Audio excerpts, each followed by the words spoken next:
ತಿನೇಘಾಟ್ ಗವೇಗಾಳಿ ಸಮೀಪ ಕೋಳಿ ಸಾಗಿಸುತ್ತಿದ್ದ ಬುಲೆರೋ ಪಿಕಪ್ ಹಾಗೂ ಸ್ವಿಫ್ಟ್ ಕಾರಿನ ನಡುವೆ ಭೀಕರ ರಸ್ತೆ ಅಪಘಾತ ಸಂಭವಿಸಿದೆ. ಅಪಘಾತದಲ್ಲಿ ಇಬ್ಬರು ಮೃತಪಟ್ಟಿದ್ದು, ಮೂವರಿಗೆ ಗಂಭೀರವಾಗಿ ಗಾಯವಾಗಿದೆ. ಗೋವಾ ಬೆಳಗಾವಿ ರಾಷ್ಟ್ರೀಯ ಹೆದ್ದಾರಿಯ ತಿನೇಘಾಟ್ ಸಮೀಪದ ಗವೇಗಾಳಿ ಕ್ರಾಸ್ ಬಳಿ ಮಧ್ಯರಾತ್ರಿ ಸುಮಾರು 2 ಗಂಟೆಯ ವೇಳೆಗೆ ಭೀಕರ ರಸ್ತೆ ಅಪಘಾತ ಸಂಭವಿಸಿದೆ. ಖಾನಾಪುರದಿಂದ ಕೋಳಿಗಳನ್ನು ಸಾಗಿಸಿಕೊಂಡು ಗೋವಾ ಕಡೆಗೆ ತೆರಳುತ್ತಿದ್ದ ಬುಲೆರೋ ಪಿಕಪ್ ವಾಹನ ನಂಬರ್ GA09U6990 ಹಾಗೂ ಗೋವಾದಿಂದ ಪ್ರವಾಸ ಮುಗಿಸಿ ಆಂಧ್ರ ಪ್ರದೇಶಕ್ಕೆ ತೆರಳುತ್ತಿದ್ದ ಸ್ವಿಫ್ಟ್ ಕಾರ್ ನಂಬರ್ AP02BN0292 ನಡುವೆ ಈ ದುರ್ಘಟನೆ ನಡೆದಿದೆ.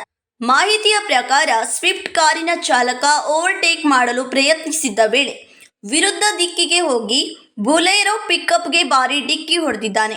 ಡಿಕ್ಕಿ ಹೊಡೆದ ಪರಿಣಾಮ ಸ್ವಿಫ್ಟ್ ಕಾರಿನ ಮುಂಭಾಗದಲ್ಲಿ ಕುಳಿತಿದ್ದ ಮುರಳಿ ಹಾಗೂ ಮಹೇಶ್ ಆಂಧ್ರ ಪ್ರದೇಶ ಹಾಗೂ ಅನಂತಪುರದ ನಿವಾಸಿಗಳು ಸ್ಥಳದಲ್ಲಿ ಮೃತಪಟ್ಟಿದ್ದಾರೆ.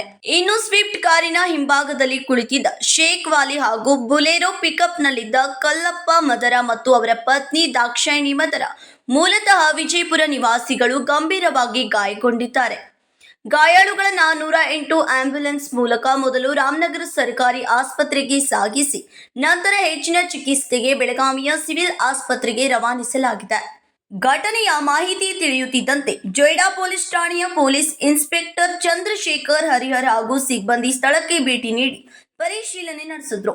ಈ ಕುರಿತು ರಾಮನಗರ ಪೊಲೀಸ್ ಠಾಣೆಯಲ್ಲಿ ಪ್ರಕರಣ ದಾಖಲಾಗಿದೆ. ನಿಖಿಲ ಸುಕರ್, ಕೆಎಂಎಂ ಕನ್ನಡ ನ್ಯೂಸ್, ರಾಮನಗರ.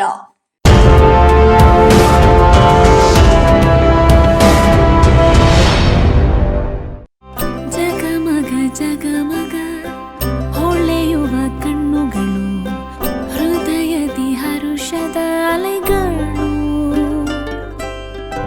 ಬಂದಿದೆ ಶುಭಗಳಿಗೆ, ಪ್ರೀತಿಯ ಗಳಿಗೆ, ರೇಷ್ಮೆಯಲ್ಲಿ ಸುತ್ತಿದ ಸ್ವರ್ಣಗಳಿಗೆ.